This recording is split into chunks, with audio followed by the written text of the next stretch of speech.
Good morning, good afternoon, good evening, wherever you are today. Firstly, a big thank you to everyone who sent me messages asking me, why haven't you posted? What's your update? What's going on? Blah, blah, blah. So thank you for that. Really, really appreciate it. Thank you. The reasons for that is obviously you've had updates on the Healthwise, and I've been concentrating on that, but this video is going to be two parts. So this first part is about my health, and the second part is going to be, can I now actually financially, because of what's happened, afford to go and live in Thailand next year? I'd watch that one, I really would. But yeah. So the first part, health-wise, my God, it's been hot in the UK. So the last 2 days has been 30, 31 degrees. Really, really, really hot here. And obviously our houses in England are built to hopefully keep the heat in. So without air conditioning, we're certainly not used to it. Absolutely certainly not used to it. So health-wise, I believe that I'm back to normal, or have I ever been normal, or what is normal? I believe I'm back to normal as in the heart rate and everything else is now controlled, back to before I was ill. The NHS, again, I can't fault them. I've been for test after test after test. I've got another MRI scan this week. I think it's Thursday or Friday. I've been for this test where they inject you with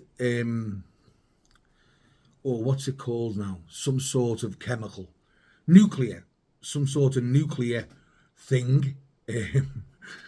Very, very apt as to what's going on in the world of yesterday. Let's not get into politics. And then 3 hours later, you go back. They put you inside this machine, and it scans the whole of your body. I think it was in the machine for around an hour, and it scans everything for this nuclear substance to see. Actually, I'm not too sure what you see. I'm not too sure how it works. And then I've been for other tests. So I also on Friday, I think it's Friday, I need to check. I'm meeting with the consultant for the first time since I got out of hospital. I've also been discharged from the home ward, which is really good news. So the home ward, where 3 times a day I have to do all my tests and upload it onto this little computer thing. So as you'll see from this picture now, you'll see that picture shows that I'm actually discharged from the home ward, as the computer picture says.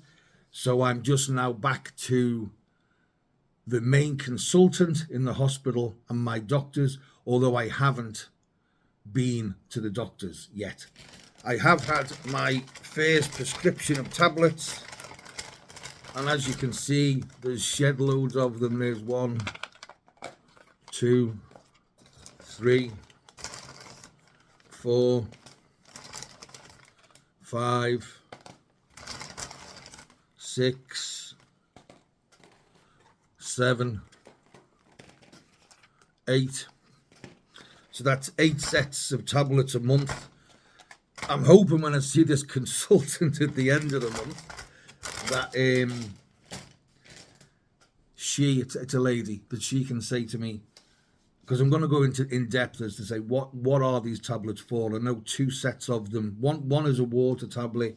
2 sets slows the heart rate down. A 3rd set is a thins the blood out. I think there's 2 of them actually. I think there's 2 of them that thins the blood out. So I am going to go in depth as to what they're for. I have to also consider now, if I move to Thailand, how much does all this medication cost me in Thailand? So I am now looking, no, that's a lie. I'm going to look tomorrow for flights in July or August. I want to come for a month, so I want to come back there for a month. I've got some friends who are going to Bali in Indonesia, and they're saying to me, no, come to Indonesia, come to Bali. But I'm reluctant to do that because I need to find, there's questions I need to find answers to in Thailand if this move in January is going to go ahead. Oh, I hope it is. I really hope it is. But financially, because of what's happened now, which I will explain in part 2, because that's more of it in depth. It's going to be a longer video than this, so I don't want to put, you'll get bored watching both of them. So I'll do part 2 of the reasons why that move may or may not go ahead now. But fingers crossed, I can find something else that will allow it to happen. Because I want out of this country. I want out of this country so bad. Really, I really do, honestly. Whether that is a move to Thailand, whether there's so much to consider now, which again you'll understand in part 2. But I've done nothing but think over the last 3 or 4 weeks, working with figures, working with this, that, and the other. What if? Because I want to ensure that everything's in place to hopefully, fingers crossed, because nothing's 100% guaranteed, is it? That hopefully I can make it work and I'm not one of those that comes back. Because what I've also seen over the last few weeks and months is there's so many YouTubers that are in Pattaya, especially, that are now leaving Pattaya and going back to the UK. So over the last 6-7 weeks, I've definitely seen 5, if not 6, YouTubers that live in Pattaya that are leaving. One may be going to another part of Thailand, and the rest are just leaving to go back to the UK. I don't want to be one of them statistics. There's so many YouTubers, and as you guys know, watching my channel, I make no money off YouTube. I do this for me, for my mental health, for me. I do it for me. I don't make money off it. I am subscribed to 1 or 2 that absolutely do it for money, and they may say that they don't, but 100% they do. If you're making £1,000 a month, which one guy was, and then come back to the UK, I think £1,000 a month off putting a video up or videos is a lot of money, you know. I don't know. I don't make money. I haven't got enough subscribers. People don't find me interesting enough to make money. But hey ho, there you go. I've also got a dentist. So again, an update on the teeth. I've been too frightened, if you like, to go anywhere.